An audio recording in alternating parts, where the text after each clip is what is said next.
Hello everyone. Welcome to my channel. I hope you're all having a fantastic day. Kelly Ripa had always believed she understood the fragility of life. Hosting a live show every morning, juggling 3 kids, and dancing through the whiplash of fame had trained her nerves to be steel-wound. But nothing, absolutely nothing, prepared her for the cold, sterile echo of the ICU hallway on that storm-drowned night. The world outside was still buzzing, unaware.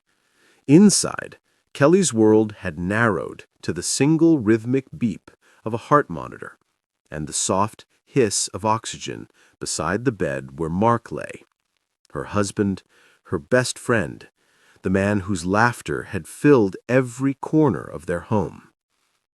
She stood frozen in the doorway, clutching the strap of her purse so tightly her fingers numbed. Mark glanced up with tired eyes that still held the same warm spark she'd fallen in love with decades ago. "There she is," he whispered, lips curling into a weak smile. Kelly tried to smile back, but the knot in her throat refused to loosen. She took 3 shaky steps toward him. "You scared me," she said, her voice breaking. "You scared all of us." "I'm sorry," he murmured. "Not my best stunt." Even now, even hooked to machines, he tried to lighten the moment. That alone nearly shattered her. A nurse kindly stepped out, leaving them alone under the soft glow of the monitor lights.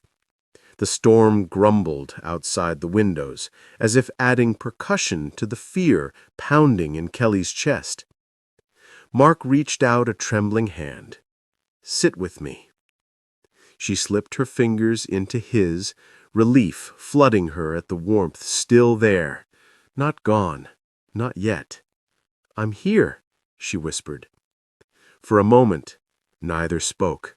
Silence settled between them. But it wasn't empty. It was full of everything they'd built. Morning coffee laughter, late-night whispers in hotel rooms, kids' birthday parties, anniversary trips, arguments that ended with apologies whispered into each other's necks. A whole universe lived in that quietness. Then Mark exhaled, shaky and too slow. "Kel, I need to tell you something." "Mark, please don't," she pleaded, already sensing where he was heading. "The doctors said you're strong, you're stable, you're going to—" "Hey," he squeezed her hand, gently but firmly. "Look at me." She lifted her eyes. His were full of something deep, something final. "I'm not saying goodbye," he said softly, "but I need you to hear my wish, just in case." Kelly's heart clenched. Tears burned. "No," she said, voice trembling. "We're not doing this." "We have to." He paused to breathe, swallowing pain. "Kel, I want you to keep living." She blinked in confusion. "Living? What does that mean?" "I want you to laugh every morning. Real belly laughs. The kind you try to hold back on camera. I want you to keep dancing in the kitchen, even if no one's watching. I want you to take the trips we always talked about, but never scheduled."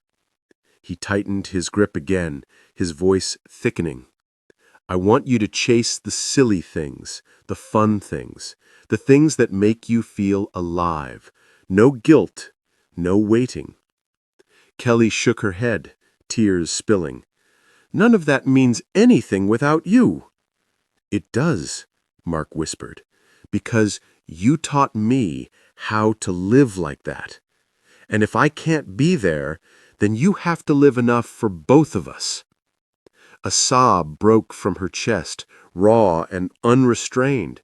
She collapsed gently onto his shoulder, pressing her forehead against his. "Don't talk like this," she begged. "You're going to be fine. We still have so much to do."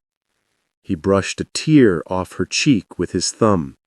"Then promise me you'll do it with me now, while I'm still here." She pulled back, breathing unevenly. "Do what?" He said simply. "Live. Right now. Even in this room. Even tonight." Kelly swallowed hard, and then, in a powerful, fragile moment, she nodded. "Okay," she whispered. "I promise." Mark closed his eyes, relief washing over his features. "Good. Then my wish is already coming true." Outside, the storm began to ease. Inside, Kelly leaned into him, listening to the steady heartbeat beneath the machines. It wasn't the end. It was a reminder. A reminder that even in rooms where hope feels thin, love is the one monitor that never flatlines.